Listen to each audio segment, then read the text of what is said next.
The snow had been melting for 3 days when Adelie Underwood finally allowed herself to walk north. She had known in the way that a person knows a thing they cannot yet bring themselves to name, that the field beyond the tree line held something she was not ready to find. For 22 days she had stayed inside the cabin. She had kept the fire burning. She had eaten what little remained in careful measured portions, half a potato in the morning, a thin broth at midday, nothing after dark.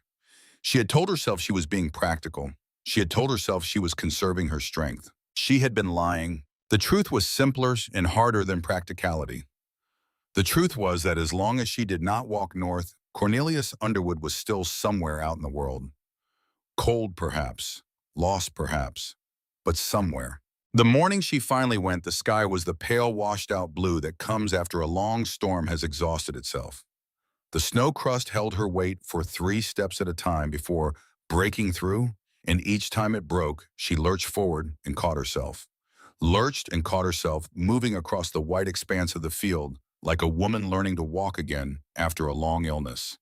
In a way, she supposed that was exactly what she was doing. She found his hat first. It was lying on the surface of the snow, half buried by a later drift. The dark wool so familiar that her legs stopped moving before her mind had finished understanding what her eyes were seeing. A brown wool hat with a small tear on the left side where the seam had come loose the previous autumn. She had meant to mend it. She had kept meaning to mend it. She stood and looked at it for a long time. Then she looked up and she saw him. He had fallen 40 yards further on at the base of a low ridge where the wind had piled the snow into a deep white wall. He was facing south. He was facing home. He had made it 3 kilometers from the cabin before the blizzard took him, and in those last hours he had turned himself around and pointed himself towards her, and he had kept walking until he could not walk anymore. Ottilie stood in the snow for a very long time. The wind moved across the field, and nothing else moved at all. She did not cry.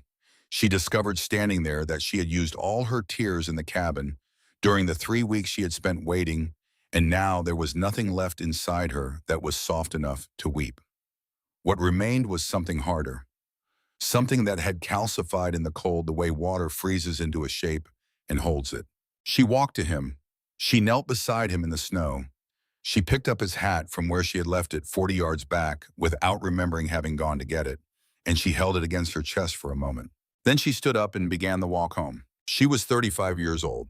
She had no husband, no child, no cattle, no money. She had a cabin and a piece of land, and the knowledge carved into her now as permanently as anything, carved into stone of what it truly meant to run out. 9 months later, she was on her knees in the earth again, but for a different reason entirely. The summer of 1886 arrived the way Montana summers always arrived. Sudden and extravagant, the hills going green almost overnight, the air thick with the smell of grass and wild clover. To anyone riding past the small homestead, 3 kilometers east of the town, the sight of Adelie Underwood in her garden would have appeared unremarkable at first. A woman working her land, nothing unusual about that. Look longer, and the picture became something else. The garden was 3 times larger than any single person could reasonably need.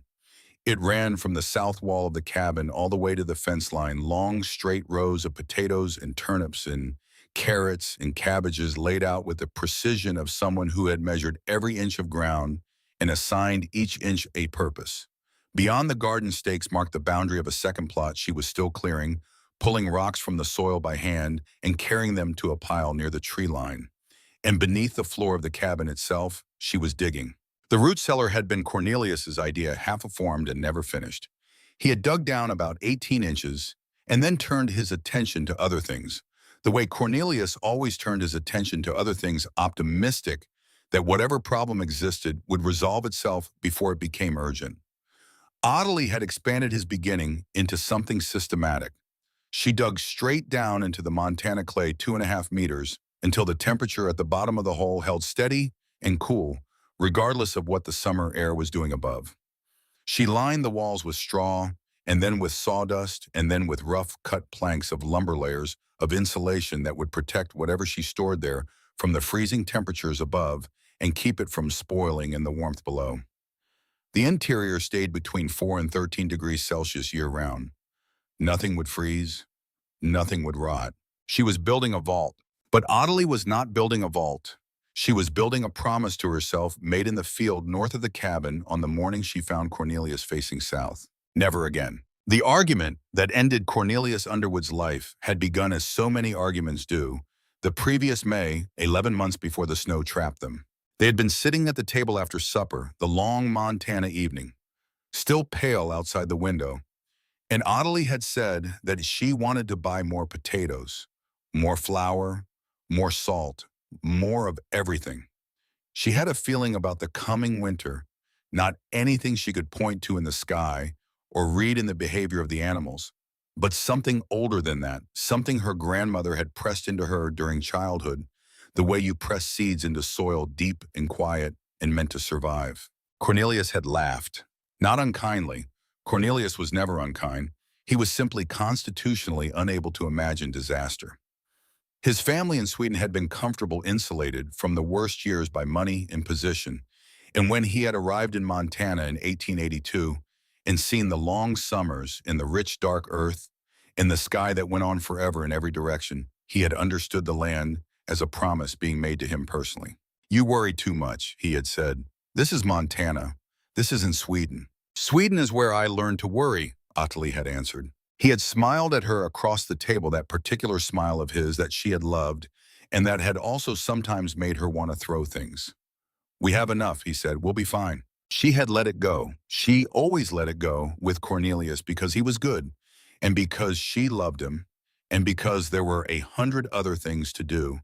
And she had told herself that she was probably wrong, that her grandmother's stories had made her see danger in ordinary shadows, that Montana was not Sweden, and 1885 was not 1867. She had been right and she had been wrong, and the combination had cost her everything. The winter of 1885 came in November and never softened. By January, their stores were dangerously low. Ottilie was 7 months pregnant. Cornelius looked at the last sack of flour and made the calculation that a man makes when he has no other options left. And on the morning of February 23rd, he had put on his warmest coat and taken down his rifle from above the door. "I'll be back before dark," he said. 2 hours later, the blizzard came. Ottilie spent 3 weeks alone in the cabin. She ate as little as she could bring herself to eat. She kept the fire burning. She waited.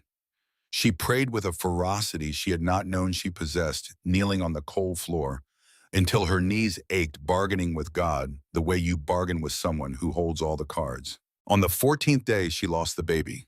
The stress and the cold and the slow starvation that had crept in before she forced herself to eat her last reserves had taken what little strength remained.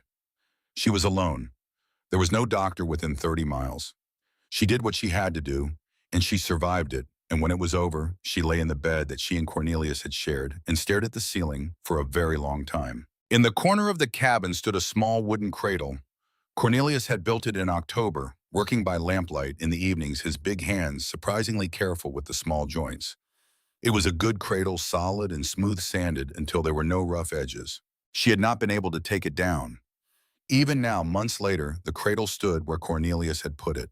She had not moved it an inch. It was in the first week of July that Reverend Gideon Marsh came to call.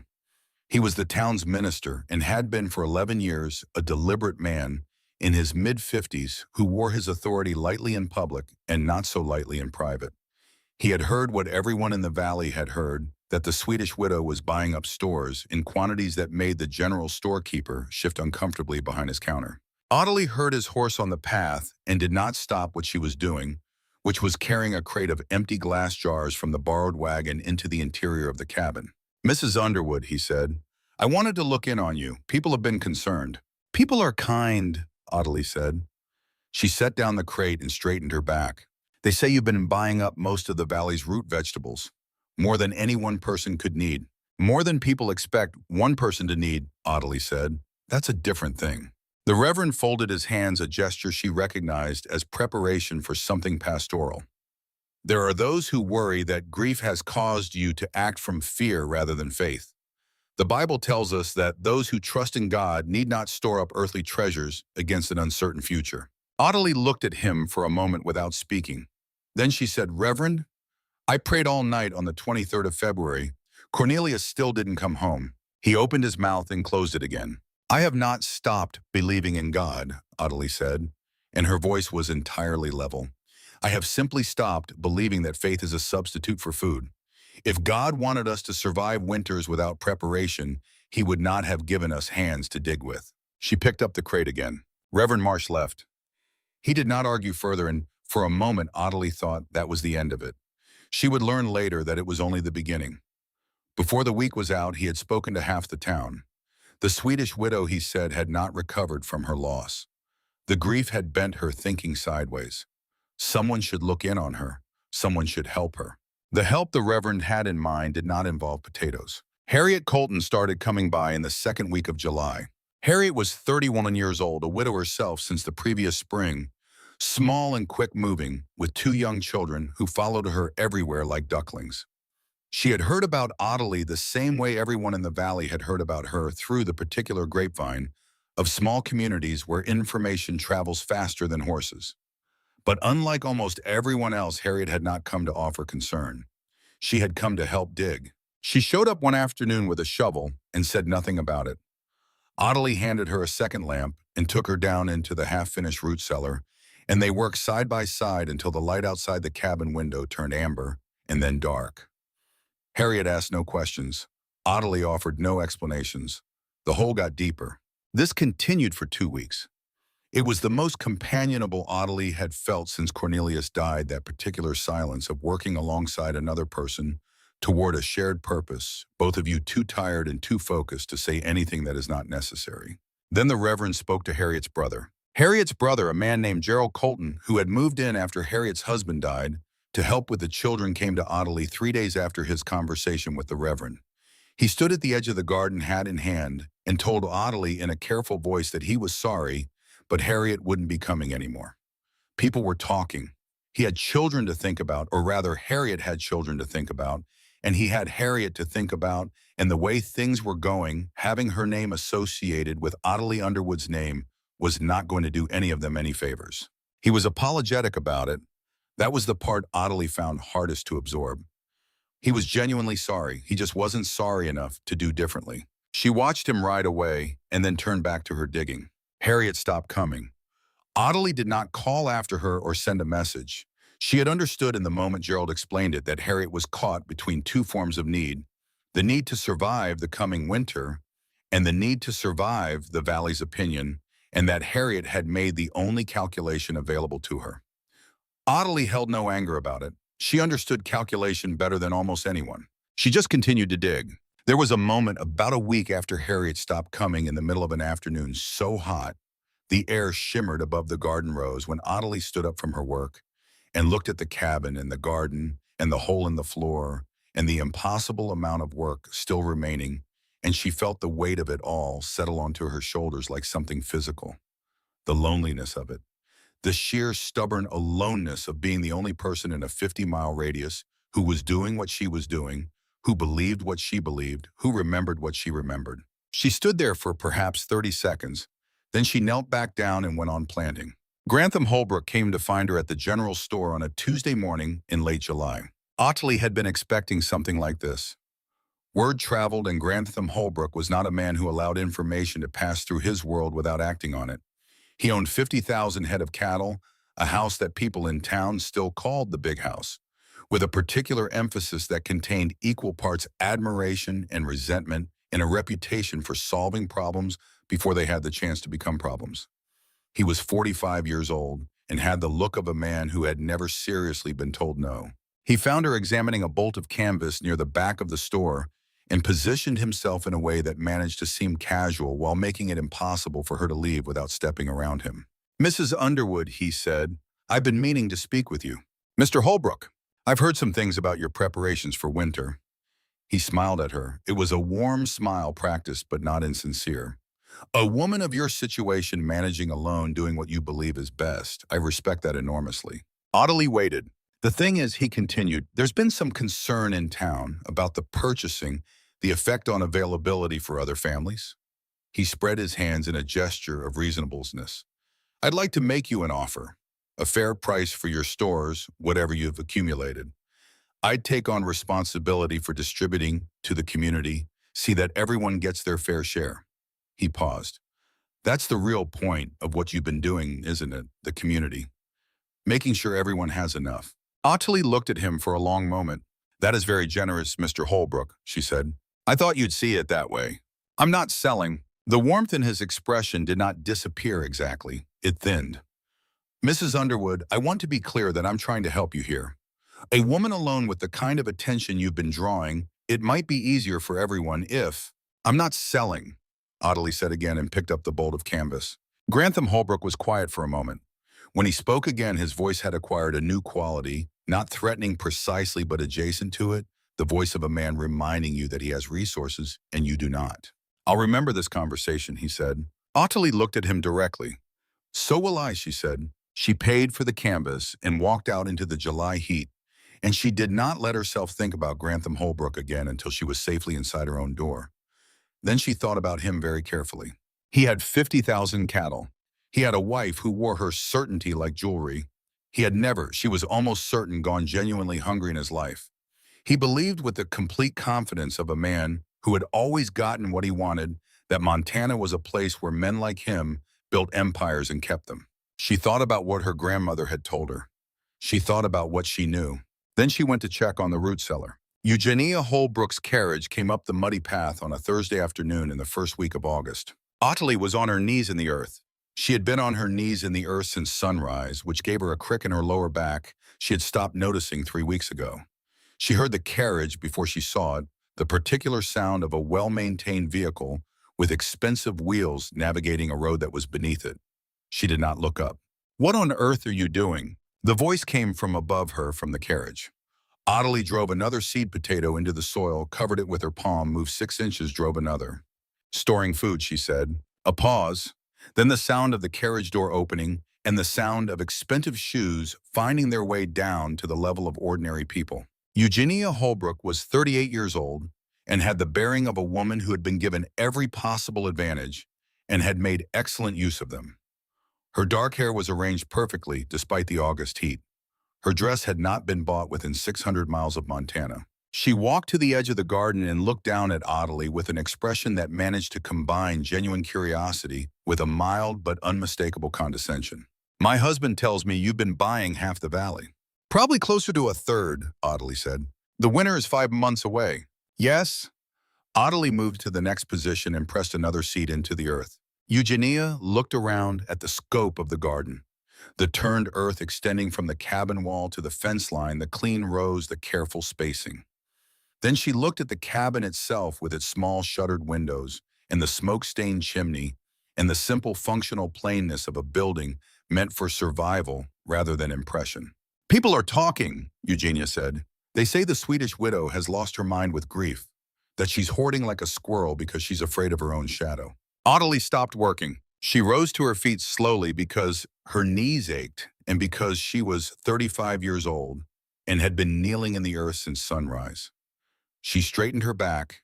She turned and looked at Eugenia Holbrook for the first time since the carriage had arrived, and she let Eugenia see her eyes, which were the particular pale blue of ice over deep water and which in that moment were very still. "My husband died last winter," Ottilie said. "He went out in a blizzard on February 23rd because we didn't have enough food stored. He was trying to hunt. He froze to death 3 kilometers from this cabin." She paused.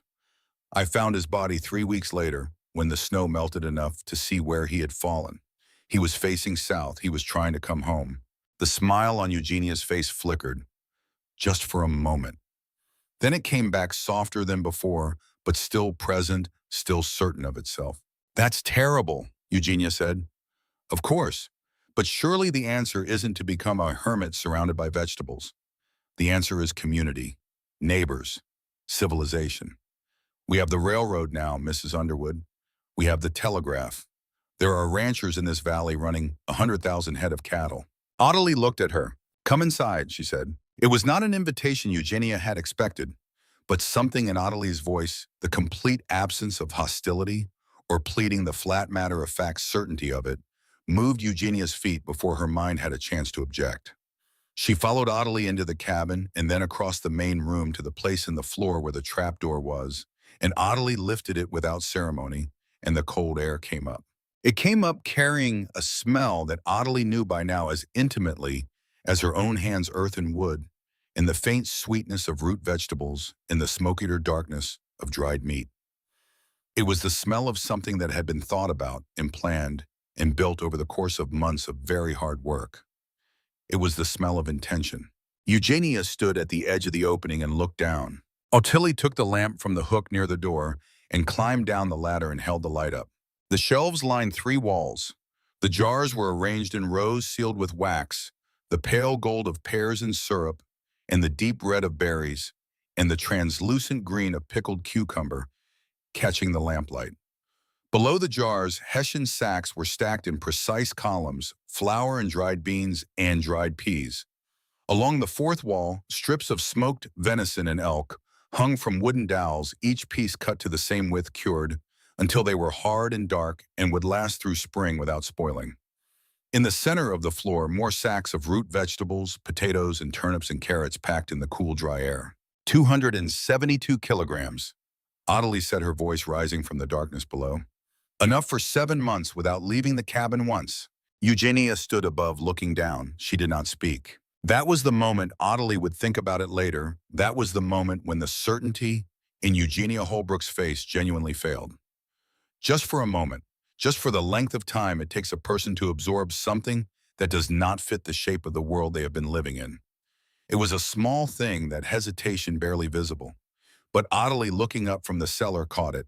Then Eugenia straightened. She stepped back from the opening.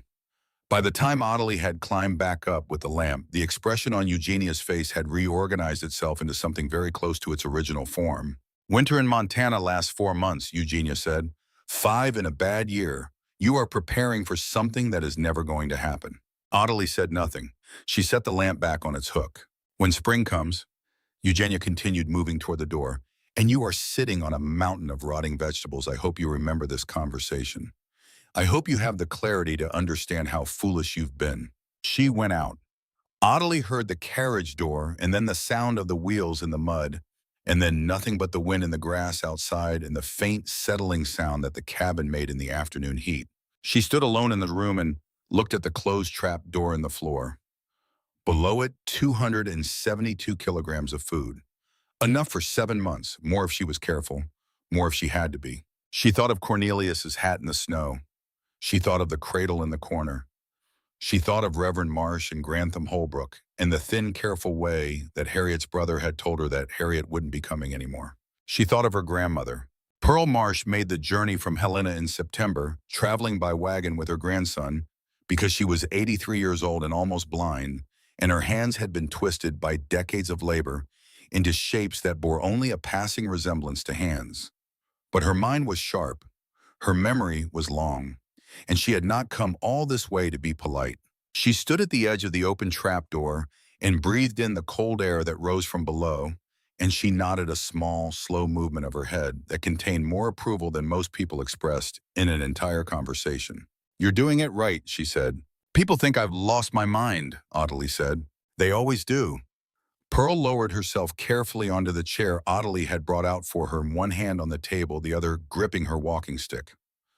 The women who survived the worst years in Sweden, the real worst years, they all look like lunatics in the summer, counting jars, measuring portions, refusing to share their seed stock. And in the spring, they were the ones still standing. She was quiet for a moment, her clouded eyes moving over the interior of the cabin, with a focus that had more to do with memory than sight. The famine of '67, she said. I was 30 years old. I watched my mother go first, then my 2 sisters. The winter that year started in October, and the snow didn't melt until May. 7 months, she paused. People ate things I won't describe, things you couldn't imagine unless you'd been there. You told me those stories when I was a child, Ottilie said. I told you the mild ones. I wanted you to learn without being destroyed. Pearl reached across and took Ottilie's hand in her own, her grip surprisingly strong, the grip of someone who had spent 83 years holding on. Store enough for 7 months, she said. Don't let anyone tell you it's too much. It isn't enough, but it's a beginning. Ottilie sat with her grandmother by the fire for a long time that evening, listening to the wind pick up outside. Autumn was sharpening itself on the edges of the nights. The first frost had come 2 weeks ago. The light was changing the way it changed in Montana when the year started its long turn toward darkness. Just before they retired, Pearl stopped in the doorway to the back room and said without turning around, "The winter that took my family, it didn't come alone." Ottilie looked up from the fire. "It carried something with it," Pearl said, "worse than the cold. It carried people. And people who are hungry don't stay themselves for very long." She paused. "When that happens, don't be surprised. Just be prepared."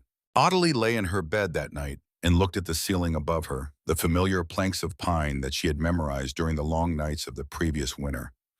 Beneath the floor, 272 kilograms. Outside the window, the wind from the north tasting now of something that had not been in it a month ago.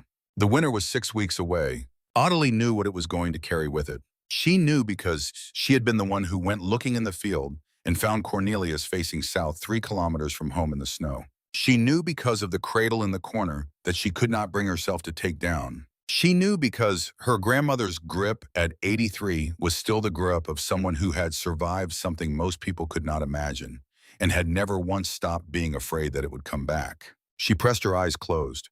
Outside, the wind moved across the valley, across the brown and golden grass, across the dark shapes of the cattle, still moving in the distant fields, across the rooftops of the town, where people were sleeping without knowing what was coming. 6 weeks. Ottilie Underwood was ready. Ottilie heard the winter before she saw it. She woke at 2 in the morning on November 9th to a silence so complete, it had a texture, the particular absence of sound, that means the world outside has changed its nature while you were sleeping. No wind, no creak of the pines, no distant sound of cattle, just a held breath that pressed against the cabin walls from every direction at once. She lay still for a moment reading the silence. Then she got up and opened the door. The snow was already 8 inches deep and still falling, coming down in the heavy, unhurried way of a storm that had made up its mind. It covered the garden rows she had planted with such precision through the summer, covered the path to the outhouse, covered the woodpile to its second tier. In the darkness, the world had been replaced by another world entirely white and absolute and indifferent to every plan that human beings had made inside it. She stood in the doorway for a long moment. Then she went back inside, added wood to the fire, and wrote in her black notebook by lamplight. November 9th. First snow, heavy, did not melt by morning. She was right about that last part. The snow did not melt. More came the following week, and more the week after that. By December, the valley floor held a meter of snow, and the temperature had dropped to -20°C, and by Christmas, it had fallen to -30, and in the second week of January, it reached -40, and stayed there for 11 days without interruption. The cold was not like ordinary cold. It had a physical weight to it, a pressure that you felt against your face the moment you opened a door, a pain that worked its way through layers of wool and flannel and found the skin beneath and made its intentions known immediately. The pine trees in the hills above the valley began to explode at night, the sap freezing and expanding until the wood could no longer contain it and the trunks split with sounds like rifle shots, sudden and sharp, and echoing across the frozen fields. Ottilie woke to those sounds 3 times in the first week. The first time she grabbed her rifle before she understood what she was hearing.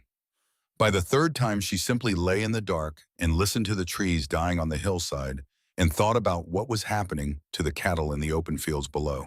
She already knew the answer because Delbert Varney had told her. Delbert Varney ran the small farm 2 miles east of Ottilie's place, a modest operation of 40 acres and a herd of 200 cattle that he had built slowly over 6 years, adding stock only when he could afford to, and storing more food than anyone in the valley thought was necessary. He had survived the previous winter better than most because he had prepared in a way that most had not. And when Ottilie had expanded her own preparations through the summer of 1886, he had watched with the quiet recognition of a man who understood exactly what she was doing and why. He had come to find her in late November, before the roads became impossible, riding through the first heavy snow, to knock at her door at midday. "I wanted you to know something," he said when she had let him in and poured him coffee from the pot on the stove. He was 38 years old, lean in the way of men who work outdoors year-round, with a directness in his manner that Ottilie had noticed the few times they had spoken before. He did not traffic in pleasantries. "Grantham Holbrook, I was near his eastern field yesterday." Ottilie waited. "He's lost 12,000 head already and the winter hasn't found its pace yet. Delbert wrapped both hands around the coffee cup. The man I hired last year to help with my own fencing, he worked the Holbrook range before. He told me something.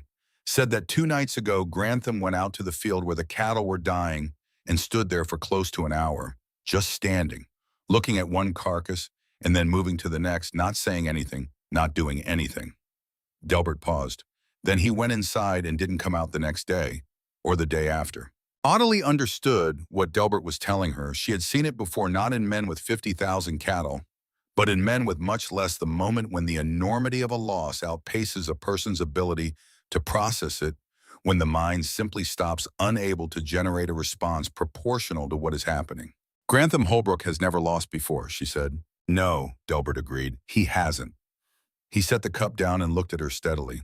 Men like that, when they stop fighting, what comes after is the dangerous part. I thought you should know since you're close enough to them to be affected. He rode back through the snow when the coffee was finished. Ottilie stood at the window and watched him go, and for the first time in a very long time, she had the peculiar sensation of having been treated as an equal in a conversation rather than as a problem to be managed or a spectacle to be pitied. She filed the information about Grantham Holbrook in the part of her mind where she kept things that mattered. By December, 2 meters of snow sat on the valley floor, and the Holbrook cattle were dying at a rate that no amount of standing in frozen fields could stop.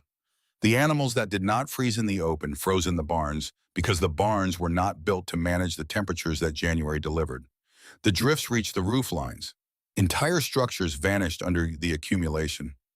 On the worst nights, the cattle simply died where they stood, freezing upright in their stalls, and the ranch hands who found them in the mornings were doing so with diminishing frequency as the weeks wore on because ranch hands too needed to eat.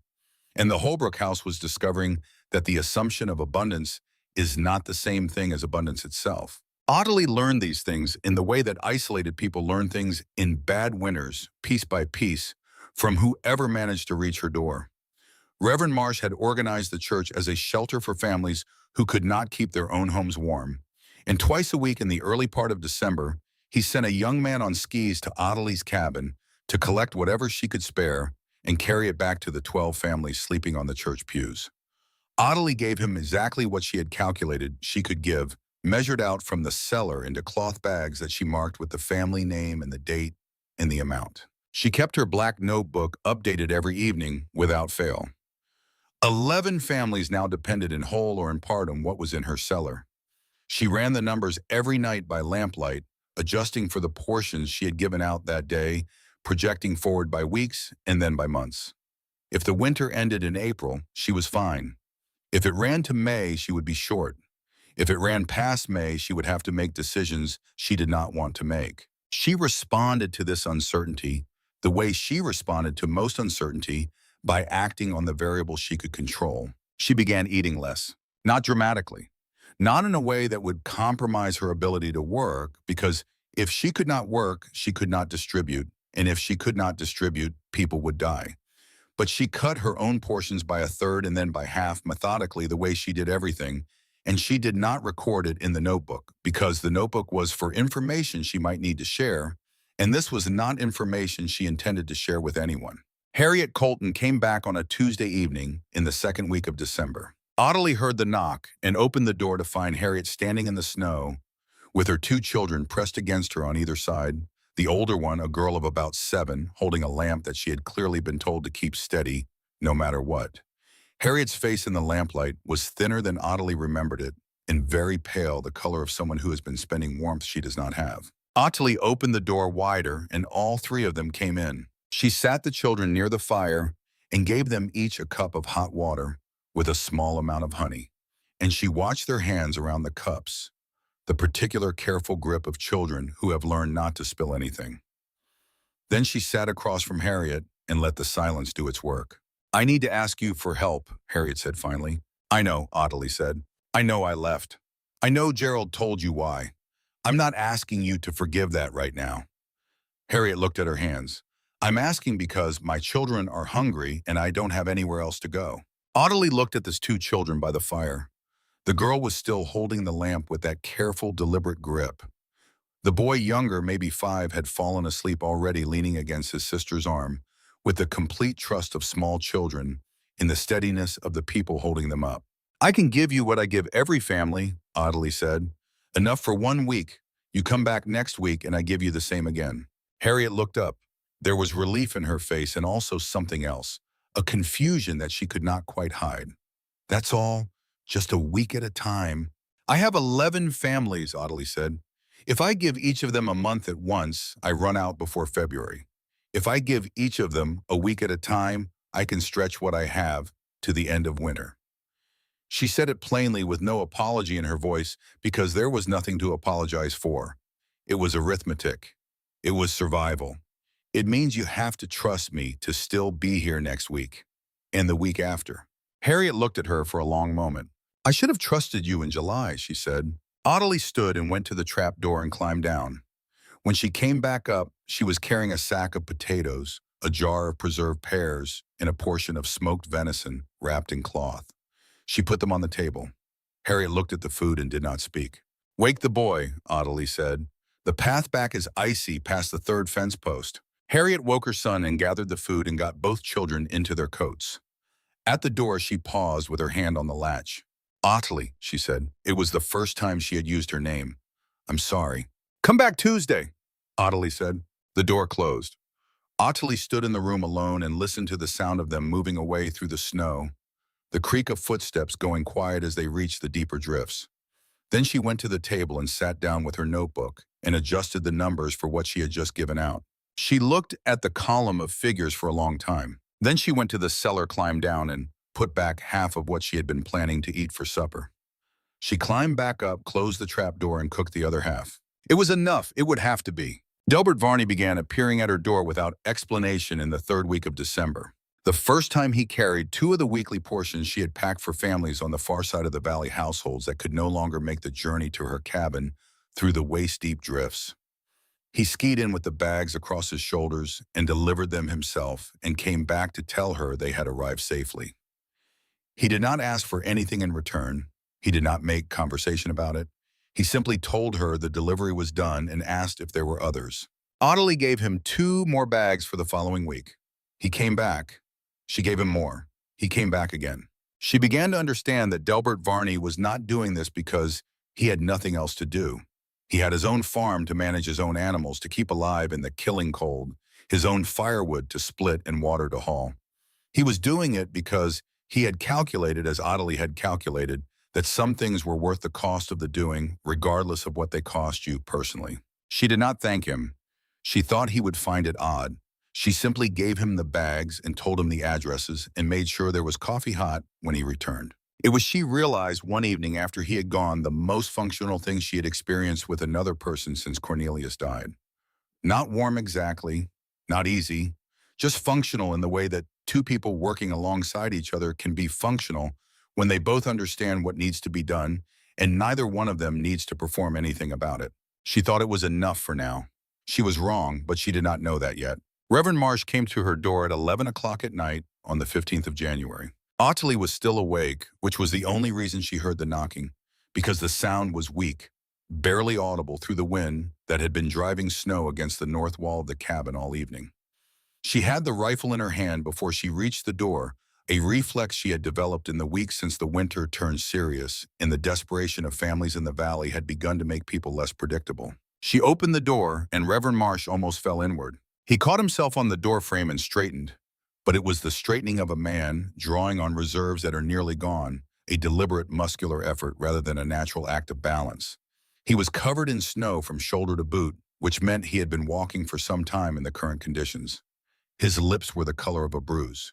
He could not speak immediately. Audley pulled him inside and put him in the chair nearest the fire. She did not say anything. She boiled water and pressed the cup into his hands and watched him come back, by degrees, color returning to his face in slow stages, his breathing evening out, his hands steadying around the cup. He looked at her from across the fire, and she saw something in his face that she had not seen there before in all their dealings. Not humility precisely. Something more complicated than humility, which is easy. What she saw was the expression of a man who has been entirely certain of something for a very long time and has arrived at the moment when certainty is no longer an available option. The church, he said, we've run out. Audley waited. 12 families, 29 people. He swallowed. The last of the flour went on Sunday. The dried beans I had stored, what I thought was adequate, it ran to Thursday. There's nothing left. He looked at his hands around the cup. I walked here from town. 4 miles. The horse couldn't make it. The fire settled and shifted. Ottilie looked at this man who had stood in her garden in July and quoted scripture at her and told half the town she had lost her mind, and she felt something that was not quite satisfaction and not quite pity, but contained elements of both, and also something beyond either of them. The feeling that comes when a thing you have prepared for arrives exactly as you knew it would, when the calculation you made in the silence and alone is proven right by events that everyone else found impossible to predict. She did not say any of what she was thinking. She stood up and went to the trapdoor. She climbed down into the cellar and stood for a moment in the cool dark, looking at what remained on the shelves. She counted quickly, her hands moving over the sacks and jars in the darkness, and she made a new calculation in her head. Then she began filling a sack. When she climbed back up, Reverend Marsh was still in the chair, still holding the empty cup, still looking into the fire with the expression of a man who has had something taken from him that he did not know he was dependent on. She put the sack on the table, potatoes, dried beans, smoked meat, 2 jars of preserved fruit. "Send the families to me," she said, "one at a time, starting tomorrow morning." The Reverend looked at the food, then he looked at her. "I told everyone in this valley that you had lost your mind," he said. It was not an apology exactly. It was the statement of a man confronting a fact about himself. "You did," Ottilie said. He stood. He lifted the sack with both hands. He moved toward the door and then he stopped. "How did you know?" he asked. He was not asking about the winter specifically. She understood what he meant. He meant something larger. "How did you know when everyone else did not? How did you hold to it when everyone was laughing? How does a person know what they know when the knowing makes them an object of ridicule?" Ottilie thought about Pearl Marsh sitting by the fire in September, her twisted hands and her long memory and her grip that could still stop you in place if she chose to use it. She thought about a family in Sweden in 1867. She thought about standing in a field in Montana in February with a brown wool hat in her hands. "I listened to someone who had survived the thing I was afraid of," she said, and I believed her. The Reverend carried the food out into the dark and the cold. In the 4 miles back to town, and Ottilie stood at the window and watched his lamp disappear and did not move for a long time. Grantham Holbrook's death came by his own hand in March. Ottilie learned it the way she learned everything that winter, at a remove through the chain of information that moved between the isolated households of the valley in fragments passed from person to person at cabin doors, and through messages carried by the few people still able to move between properties. Delbert told her when he came with the delivery bag, speaking in the same direct way he always spoke, the facts laid out in order, without embellishment. Grantham Holbrook had gone into the empty storage barn on a Thursday morning. He had been alone. He had left a note. 3 words: "I cannot face this." Ottilie received this information and was quiet for a moment. She thought about the man who had offered to buy her stores in July, who had stood in the general store with his practiced smile and his unbroken record of getting what he wanted from the world, and said, "I will remember this conversation." She thought about Delbert's description of Grantham standing in the field of dead cattle, moving from carcass to carcass in the cold, saying nothing. She had recognized it then. The stopping. She had seen it in herself the night she lost the baby, the point at which the mind simply declines to continue processing. The difference was that Ottilie had climbed back up. "Eugenia," she asked Delbert. "Still at the ranch. The children are with her." He paused. "They have very little left." Ottilie looked at the notebook on the table, the columns of figures she had been running every night for 4 months. She looked at the numbers and ran the calculation one more time in her head. The winter showed no sign of stopping. It was March. In a normal year, March in Montana was the beginning of the end of cold. This was not a normal year and had not been a normal year from the beginning. She picked up her pen and adjusted the numbers one more time. She had enough, barely. If the winter ended by May, she had enough. If she continued to eat half of what she needed, she had enough. If Delbert kept making the deliveries so that no family had to burn the energy of traveling to her in the cold, she had enough. The margin was thin enough to see through. She put down the pen and looked at the trap door in the floor. And then she did what she had taught herself to do in this winter, which was to take the anxiety about the things she could not control and transform it into action on the things she could. She climbed down into the cellar and began counting the remaining inventory with her hands in the dark, touching each sack and jar, in turn, updating the count she carried in her head. And it was there in the dark, below the floor of the cabin she had built her life around, running her hands over the proof that her preparation had been right, that Ottilie felt for the first time in months something she had almost forgotten was available to her. Not happiness, not yet, but the quiet, careful thing that lives underneath happiness and makes it possible when the time comes. She had been right. She had held on. She had fed people who were hungry.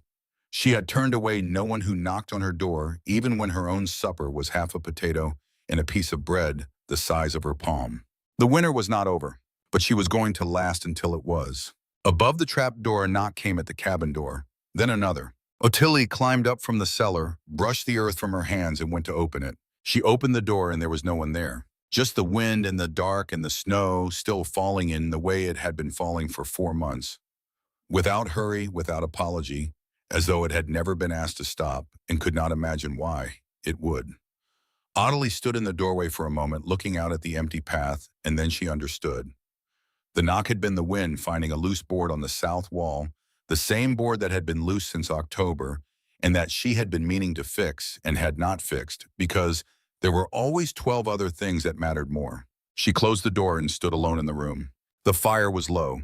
She built it back up with 2 pieces of wood from the stack beside the hearth. The stack she replenished every 3 days, regardless of the temperature. Because the one thing she had learned in the previous winter was that the moment you start rationing the fire, you have already begun losing. Then she sat at the table with her notebook and ran the numbers one final time. It was the 19th of February. She had been doing this calculation every evening for 4 months, adjusting and readjusting, and tonight the figures looked the same as they had looked for the past 3 weeks. Sufficient if the winter ended by May. Insufficient if it did not. There was nothing she could do about either outcome except continue doing what she was doing, which was eating half of what she needed and giving out the rest with the careful precision of a woman who understood that a single miscalculation could end someone's life. She closed the notebook and went to bed. In the morning, Eugenia Holbrook came. Ottilie heard the horse before she saw it, a single horse moving up the path at the slow, careful pace of an animal navigating deep snow with a rider who was not pushing it. She was outside splitting wood when it came around the curve of the tree line, and she stopped with the axe in her hands and watched. Eugenia rode alone. She was wearing a dark wool coat Ottilie had not seen before, practical and plain, nothing like the things she had been wearing in August. Her hair was covered by a scarf tied under her chin. She had no luggage, no companion, nothing that suggested the woman who had arrived in a lacquered carriage 8 months ago with the comfortable authority of someone who had never needed to consider whether she was welcome. She dismounted and tied the horse to the fence post without being asked. She walked up the path to where Ottilie was standing with the axe, and she stopped at a distance of about 6 feet and looked at her. "Mrs. Underwood," she said. Her voice had changed. Ottilie registered it immediately, the way you register a change in something you have known in a previous form. The precision was still there in the vowels, but the carry of it, the projection, the quality of a voice accustomed to filling rooms and having people adjust to it, rather than the other way around, that was gone. What remained was the voice of a person who has been stripped of the things that amplified them and is speaking now from whatever is actually underneath. "Mrs. Holbrook," Ottilie said. She set the axe against the woodpile. "Come inside." Eugenia followed her in without speaking. She stood just inside the door while Ottilie took her coat, and she looked around the cabin with the careful eyes of someone cataloging a space they have thought about many times since the last time they were in it. The smoked meat still hung from the rafters, reduced now from the full supply of autumn to perhaps a quarter of what had been there. The shelves held fewer jars. The trap door in the floor was exactly where it had always been. Ottilie put the kettle on and sat down at the table and waited. Eugenia sat across from her. She folded her hands on the table surface in a gesture that looked composed until you noticed the tension in the knuckles. "Grantham is dead," she said. "I expect you know." "I heard," Ottilie said. "I'm sorry." Eugenia looked at her hands.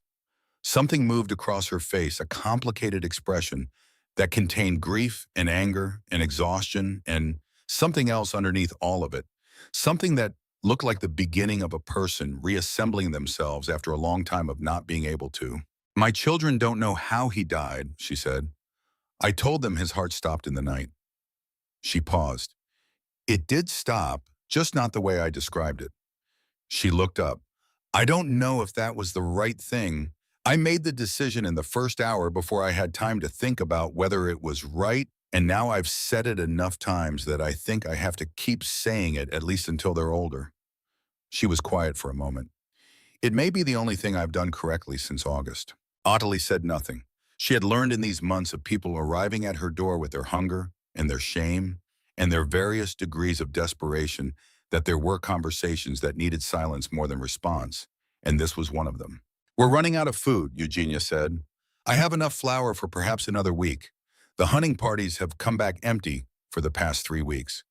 The supply wagons can't get through. She stopped.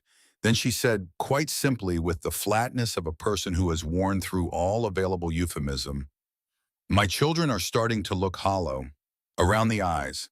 I know what that means because I've seen it on other children this winter, and I thought it was something that happened to other families. She met Ottilie's gaze across the table. I'm asking for your help. Ottilie stood and went to the trap door without saying anything. She lifted it. The cold came up, and with it the smell of earth and wood and the last of the winter's provisions. She climbed down and stood for a moment in the dim space below, assessing what remained with the practiced spot of 4 months of daily calculation. She filled a sack, potatoes, a jar of pears, a portion of smoked elk, the last of that particular supply, wrapped carefully in cloth. She climbed back up and set the bag on the table between them. Enough for a week, she said. Come back next Tuesday for more. Eugenia looked at the bag, then she looked at Ottilie. The expression on her face was not what Ottilie had expected. It was not relief, or at least not only relief. It was something more uncomfortable than relief, the expression of a person confronting a debt they are not sure they have the capacity to repay. You called me foolish, Ottilie said. She said it without heat, simply as a fact being named. You told the town I had lost my mind. You stood in this room and looked at what I had built and called it the stupidity of a peasant woman. Eugenia did not look away. I did, she said. You were wrong, Ottilie said, and now you are hungry. But your children said nothing unkind to me. They are not responsible for your certainty. She pushed the bag closer. Take it. Feed them. And when spring comes, whenever it comes, remember that you survived because someone you laughed at knew something you did not. Eugenia reached for the bag and then stopped. Her eyes had moved to the table beside the stove where Ottilie's supper sat waiting. Half a potato, a heel of bread the size of a closed fist, a cup of broth so thin it was barely more than colored water. The silence in the room changed quality. That is your meal, Eugenia said. It was not a question. Ottilie did not answer. Eugenia looked at the bag in her hands and then at the plate on the table, and whatever was left of the woman who had arrived in a lacquered carriage with absolute confidence in the architecture of the world she lived in. That woman made a final quiet exit. What remained sat at the table across from Ottilie Underwood and opened the bag and removed a third of its contents and placed them on the table beside the plate. I won't take food from a woman who is going hungry to feed me, Eugenia said. Ottilie looked at the returned food. She looked at Eugenia. Something happened in her chest that was not large or dramatic, but was in its way the most significant thing that had happened between two people in that cabin since Cornelius built it. She pulled the food toward her without arguing. Thank you, she said. It was the first time she had thanked anyone for anything in 4 months. The winter held through March and into April. The calendar changed, but the snow did not acknowledge it. Ottilie continued her distributions, continued her nightly calculations, continued her half portions in silence. Delbert Varney continued to arrive twice a week for the delivery bags, and twice a week he came back to confirm the deliveries were done, and twice a week Ottilie made coffee, and they sat in the quiet of the cabin for 20 minutes before he put on his coat and went back out into the cold. On the third Tuesday of April, she looked up from the notebook when he set down his cup and she said, You've been here every week since December. I have, he said. You have your own farm to run. I do. He looked at her with the steady directness that she had come to recognize as simply the way he looked at things. I was there in February, the bad week when you were bringing the pews out to the door in that wind. I was across the field on my way to the Colton place. He paused. I watched you for a while before I came over. You were moving like you hadn't eaten properly in weeks, but you were still moving. Ottilie waited. I don't know many men who could have done what you did this winter, he said. It was not a compliment offered to soften her. It was an observation delivered the way he delivered all observations, as a thing he had assessed and found to be accurate. And I've known some very capable men. Ottilie looked at him across the table. Are you saying this because you want something from me, Mr. Varney? The corner of his mouth moved. It was not quite a smile, but it was in the vicinity of one. I'm saying it because it's true and because it seems to me that someone ought to have said it to you some time ago. He stood and picked up his coat. I'd like to come back in the spring if that's acceptable, to help with the planting. Ottilie considered him for a moment. I plant at sunrise, she said. I don't wait for people who arrive late. I'm never late, he said, and went out into the cold. She sat at the table after he left and looked at the notebook with its 4 months of columns and of figures and the evidence accumulated in ink across 37 pages of everything she had given out and everything she had kept and every calculation she had made in the dark to keep 11 families alive through the worst winter in Montana's recorded history. Then she looked at the trap door in the floor. She had not been down since she gave Eugenia the food 3 days prior. She had been calculating from memory from the count she carried in her head because she had not been certain. She wanted to see what the shelves would confirm. She went to it now and lifted it and climbed down. The shelves that had been dense with jars and sacks in October now held mostly air and the ghost of what they had contained. 12 kilograms of potatoes remained, along with 3 jars of preserved fruit and a small sack of dried beans pressed into the corner where the straw was thickest. The rings left by jar bases marked every shelf like the water lines of a tide that had gone out and not come back. She ran her hand along one shelf and felt the impression in the wood where a sack had rested for months, the grain compressed into a shallow bowl. She had gone into this winter with a cellar that took all the summer to fill, and she had brought 11 families through 7 months of the worst cold in Montana's history on what remained of it. The numbers had never fully added up on paper, but they had added up in practice, because every time she thought she had given out more than she had, she found that she had calculated more precisely than she knew, or that she had eaten less than she believed, or that Delbert had found a way to stretch a delivery that she had not anticipated. She sat down on the floor of the cellar in the near dark, and she cried. Not the way she had cried in the cabin during the 3 weeks she waited for Cornelius to come home. Those had been the tears of someone still hoping, which made them the most painful kind. These were different. These were the tears of someone who has carried a weight for so long that putting it down even briefly, even for the length of time it takes to sit in a cold, dark room and acknowledge what you have done, is almost more than the body can absorb. She sat there for a while, long enough. Then she got up, picked up the lamp, and climbed back into the light. The snow finally stopped in the second week of May. It did not stop dramatically. It simply diminished, the flurries becoming lighter, the intervals between them longer, until one morning Ottilie woke and looked out the window, and the sky above the valley was the clear, pale blue of a day that intends to warm things up, and the snow on the ground had developed the soft, collapsing texture that means it is becoming something else. By afternoon, water was running under the eaves. By the following morning, the first brown earth was visible along the south wall of the cabin where the sun struck longest.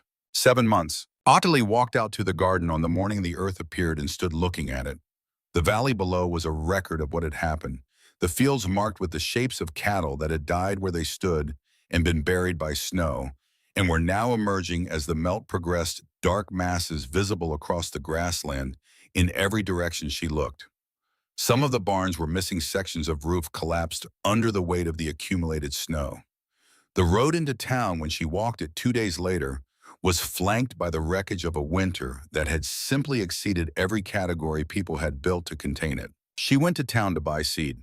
The general store was half empty, its shelves depleted by months of desperate purchasing, but there were seeds. She bought enough for a garden twice the size of the previous years and paid for them with money saved from the washing and mending and small jobs that had funded her preparations, and she carried them home in a cloth sack over her shoulder. On the way back, she passed what remained of the Holbrook Ranch. The big house was still standing, but the outbuildings were damaged, and the fields that had held 50,000 cattle in October held perhaps 3,000 now, thin animals moving slowly across the exposed ground. She did not stop. She was not certain what the next conversation with Eugenia would look like, only that it would need to be different from every conversation they had previously had. She did not have to wait long to find out. Eugenia came on a morning in late May, walking the 3 kilometers from the ranch on foot, appearing at the end of Audley's path in a plain dress with her hair tied back simply and her hands empty. She looked, Audley thought, like someone who had gone through something that reduced them and then slowly had begun to rebuild from what was left. Not diminished, distilled. Audley sat back on her heels from where she was kneeling in the garden and waited. Eugenia stopped at the garden edge. She looked at Audley kneeling in the turned earth, and then she looked at the cabin, and then she looked at the valley spread below them.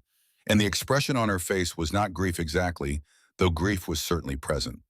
It was the expression of a person looking at a landscape that they thought they understood and discovering that they were looking at it for the first time. "I'm leaving," Eugenia said. "I'm taking my children back east. My sister is in Philadelphia. She can take us in until I'm able to arrange something more permanent." Audley waited. "I know what you're going to say," Eugenia said. "Do you?" Audley said. "That I'm running. That if I leave, I'll never know whether I could have stayed." A pause. "You'd be right, I am running. But I have 2 children and no money, and the man I built this life with is gone, and I cannot spend another Montana winter wondering whether this is the year it decides to kill the rest of us." She looked at Audley. "I'm not you. I don't know how to be you." Audley stood up slowly, brushing dirt from her hands. She looked at Eugenia for a moment, this woman who had arrived on her path 8 months ago with a carriage and a certainty that had been stripped from her piece by a winter that did not negotiate. "No one is asking you to be me," Audley said. "I'm not asking you to stay." Something in Eugenia's face eased. "I want to thank you," Eugenia said, "properly. Not the way I thanked you in February when I was still in shock about Grantham, but now when I have thought about it for 3 months and understand what you did." She stopped and gathered herself. "You kept my children alive. You kept me alive. And I spent the entire previous summer telling everyone who would listen that you were a fool." "You weren't the only one," Audley said. "I was the loudest." Audley almost smiled. "Yes," she said, "you were." They stood for a moment in the May sunshine in the garden that Audley had planted in grief and stubbornness the previous summer among the first green shoots, just beginning to show themselves in the turned earth. "The year after next," Audley said, "when you are in Philadelphia and your children are safe and you have found your footing again, plant a garden, a real one, bigger than you think you need." She looked at the soil. "Not because you'll need it, maybe you won't, but because knowing that you could manage if you had to, that knowledge is worth more than the food." Eugenia looked at her. "Is that what you were doing before all this?" Audley thought about it. "No," she said honestly. "Before all this, I was trying not to think about what I found in a field on a February morning. But it turned out to be the same thing." Eugenia nodded slowly, the nod of someone accepting a truth they are still in the process of understanding. She extended her hand. Audley took it, and they shook hands in the garden, with the mud still on Audley's fingers, and the sun coming down warm on the valley below. And then Eugenia walked back down the path toward the ruins of the life she was leaving behind. Audley watched her go. Then she turned back to her garden and went on planting. Pearl Marsh died in July peacefully in the bed at her son's house in Helena. She was 84 years old. She had survived 2 famines, a transatlantic crossing, 50 years of Montana winters, and the particular endurance test of watching the people she loved make mistakes she had warned them against, and then having to watch them find their way through. Audley traveled to Helena for the funeral. She sat in the small Lutheran church and listened to the minister speak about a woman he had known for 20 years. And she thought about how little of what he said captured the essential thing about Pearl Marsh, which was not her faith or her community, spirit, or her decades of service. Though all of those things were real, the essential thing was the grip, that hand on hers in September, the hand twisted by 84 years of labor closing around her fingers with the strength of someone who had held on through things that would have justified letting go. After the service, when the other mourners had moved to the reception at the house, Audley stayed behind at the graveside. She had carried something with her from the cabin, wrapped in a piece of cloth in the inside pocket of her coat. She had known since spring that she was going to bring it here, though she had not articulated the decision to herself in words. Some decisions do not need words. They just need the right moment and the willingness to act when the moment arrives. She took out the brown wool hat, Cornelius's hat, the hat she had found 40 yards from his body in the snow on the morning she finally let herself walk north. She had carried it home and put it on the shelf above the door, and it had been there through the spring and the summer and the preparation and the winter and the long, slow spring that followed. And she had looked at it every morning and every evening, and it had been many things to her in those months. A reminder, a weight, an argument that she was having with herself and with the world, and with the particular cruelty of the fact that being right had cost her so much. She stood at the edge of Pearl's grave and held the hat in both hands for a moment. Then she set it down against the headstone in the shade of the fresh-cut stone, and she stood back and looked at it there. She was not leaving Cornelius behind. She understood that now in a way she had not understood it when she started walking north on that February morning. You do not leave behind the people who shape the direction of your life. You carry them differently. You find eventually a way to carry them that does not require you to put everything else down to do it. Pearl had known that. Pearl had lost her mother and her sisters and had crossed an ocean and built a life and still talked about 1867 with perfect clarity, 50 years later. Not because she could not let go, but because she had chosen not to. Because what happened in 1867 had made her into the person who could sit in Adelie's cabin in September and grip her granddaughter's hand and say the words that mattered most. Ottilie turned away from the grave and walked back toward the road. She had seeds to plant when she got home. Delbert was coming on Saturday to help extend the garden along the eastern fence. The cellar that she and Cornelius had started and she had finished needed to be cleaned and restocked and prepared for what would go into it across the coming summer, and she had a list in the notebook that she was already beginning to fill. The work did not stop. It had never stopped. But the nature of it had changed somewhere in the course of this long year, from the desperate driven work of a woman trying to outrun a thing that had already caught her to something steadier and more deliberate, the work of a person who has understood what she is for and is getting on with it. Ottilie Underwood married Delbert Varney in October of 1889 in the same small Lutheran church in town where she had sat through sermons from Reverend Marsh about the necessity of trusting in community and providence. The Reverend performed the ceremony. He did it well, and if there was any discomfort in the room about the history between the minister and the bride, it was not spoken of, which was its own kind of resolution. They built a larger cellar the following spring. Not because they were afraid, though Ottilie retained a healthy respect for what fear properly directed could accomplish. They built it because they had agreed, without needing to have a long conversation about it, that the capacity to help people was worth building deliberately, that a cellar large enough for 900 kilograms was not excess, but infrastructure. The physical expression of a choice to be the kind of household that other households could turn to when the ground shifted under them. They had 4 children. Ottilie taught each of them about the cellar the same way Pearl Marsh had taught her, not through lecture or warning, but through experience. She took the oldest down at 8 years old on a winter morning and turned off the lamp. They stood in the complete dark for a minute. Then she turned the lamp back on. "What did you see?" she asked. "Nothing," her daughter said. "And what do we have in this room?" The girl looked around at the full shelves. "Everything. That is why we have it," Ottilie said. "So that the dark is just the dark, not the end of things." Her daughter thought about this with the seriousness of an 8-year-old confronting a large idea. Then she nodded in the way that children nod when they are storing something for later, putting it away in a place where it will keep until they are old enough to fully use it. In the summer of 1923, a crew of workers arrived to demolish the old cabin and build a new frame house on the same parcel of land. The property had passed through 2 generations since Ottilie and Delbert had built the larger house a quarter-mile east, and the old cabin had been used for storage and then for nothing and was now ready to come down. The foreman was a man of 52 named William Colton. He was the son of Harriet Colton, the woman whose 2 children had stood at Ottilie's door in the second winter week with a lamp and borrowed courage, the family for whom Ottilie had measured out potatoes and provisions every Tuesday for 7 months without missing a single week. He had heard the story of that winter more times than he could count, told by his mother at the kitchen table, told at family gatherings, told once by his mother on a winter evening when William was 12 and had complained about something trivial, and she had sat him down and explained quietly and in detail what it meant to be genuinely without.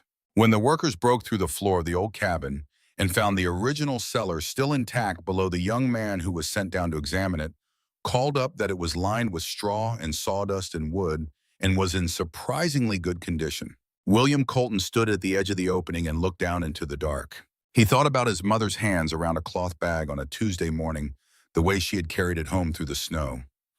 He thought about the woman who had packed that bag, who had run the numbers every night in a black notebook and eaten half of what she needed so that other people could eat what they required. "Who built this?" the young man in the hole called up. William was quiet for a moment. "A woman," he said. "A woman who knew something that nobody else wanted to hear. They filled the cellar with earth and built the new house on top of it, and the evidence of what had happened there disappeared under wood and plaster in the business of ordinary life." But William Colton drove home that evening and sat at his own kitchen table and told his children the story. Not as a history lesson, not as something that happened long ago to other people, as something that was still true in the way that real things are always still true regardless of how much time passes over them. That a woman named Audley Underwood had gone into a winter that killed an industry and broke men who thought themselves unbreakable, and had come out the other side having fed 11 families without being asked, without being thanked in advance, and without ever once compromising the precision of her calculations or the generosity of her intentions. That she had done it because she had listened to someone who survived something terrible and had believed what she was told. That she had done it because one February morning she had found a brown wool hat in the snow and understood in a way that could not be unfound what it cost to be unprepared. The children listened, and when spring came, they helped plant the garden.